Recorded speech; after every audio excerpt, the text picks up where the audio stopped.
एक कैदी दूसरे कैदी से तुम यहाँ कैसे और क्यों आए। दूसरा कैदी, सरकार से मेरी जिद चल रही थी। पहले कैदी ने हैरान होकर पूछा, क्या मतलब। दूसरे ने इत्मीनान से जवाब दिया और कहा, मैं सरकार की तरह नोट बनाता था।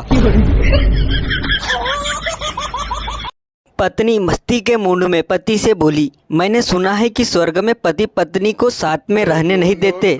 पति, अरे पगली, तभी तो उसे स्वर्ग कहते हैं। एक खान साहब को खाने के बाद उंगलियां चाटने की बहुत आदत थी। एक बार एक दावत में खाने के बाद उन्होंने उंगलियां चाटनी शुरू कर दी। बाजू वाले साहब ने भी अपना हाथ आगे करके कहा, जरा इसे भी साफ कर दीजिए।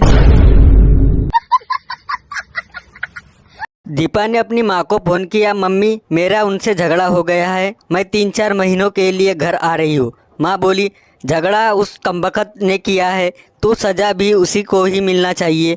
तू वही रुक, मैं 5-6 महीने के लिए आ रही हूँ।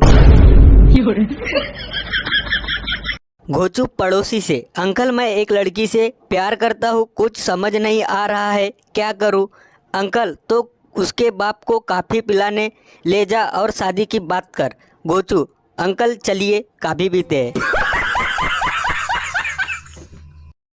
एक बार ट्रेन में टीटी ने बेंच के नीचे सोए मुसाफिर को बाहर निकालकर टिकट मांगा।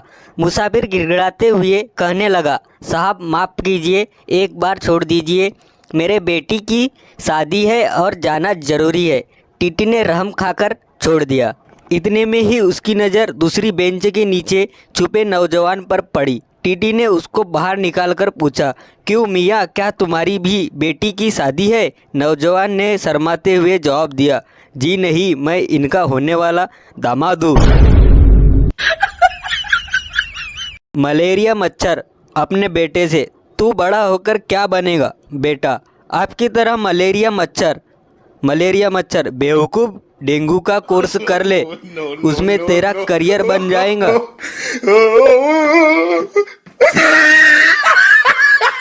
तेरी दुनिया में कोई गम ना हो, तेरी खुशियाँ कभी कम ना हो, भगवान तुझे ऐसे आइटम दे जो सनी लियोनी से कम ना हो। आज मैंने अपनी वाइफ के फोटो पर कमेंट किया, क्यूटी।